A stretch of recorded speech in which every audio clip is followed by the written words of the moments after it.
Next, I'm going to extrude a giant drop.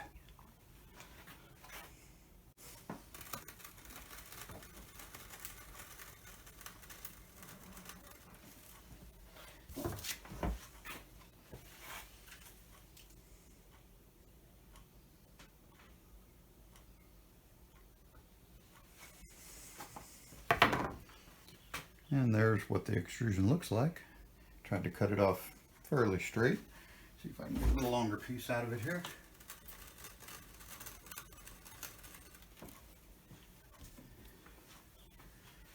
Just gently working through it with a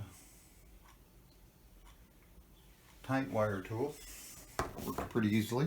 Fairly thick wall on that, about 1/4 inch.